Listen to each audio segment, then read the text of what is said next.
લગ્ન થયા ને 16-17 વર્ષ લગ્ન થયા. પહેલાં 16-17 લગ્ન થતા, હવે કદાચ 2 16-17 ભેગા કરો થાય તો થાય, નોય થાય. હવે એવું છે સમજ્યા. એ મેં દાદા આવ્યા પહેલા રાઉન્ડમાં તમને કહી જ દીધું કે આપણે શું કરીને બેઠા છીએ એટલા ભોગવીએ છીએ. પાપ કર્યું મા બાપે, ફળ છોકરા ભોગવે. એવું થયું છે. કોઈ દીકરી જોતી નથી, નકરા હણે થાય કે જોઈ બાબો જોઈ, નકરા કે દીકરા જોઈ, નકરા કે ગગો જોઈ. હારો હોય તો બાબો દીકરો કહેવાય, નકર હણે થો કહેવાય. એટલે તો હું મા બાપને એમ કે ચલો મમ્મી વૃદ્ધાશ્રમમાં ચલો ચલો.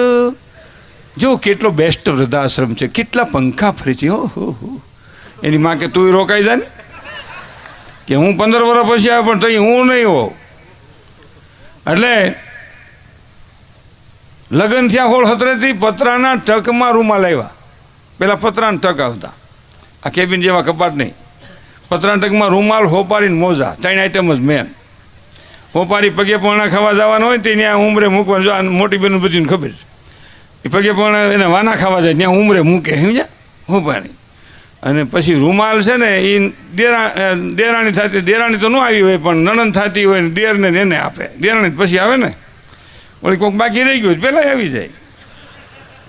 અને ઘરવાળા હાટું મોજા, અને મોજા એવા ખેંચોટ ગોઠણ સુધી હાલ્યા, વળી મૂકો દેઠા, વળી ખેંચોટ ગોઠણ સુધી, વળી મૂકો દેઠા, વળી ખેંચોટ ગોઠણ સુધી. હાવ લૂઝ મોજા હે ભાઈ, કોટનના. હા ઇલાસ્ટિકવાળા નહીં, હાવ ડાઉન. ખરેખર હા સાચી વાત કરું. અને એ પરિસ્થિતિઓ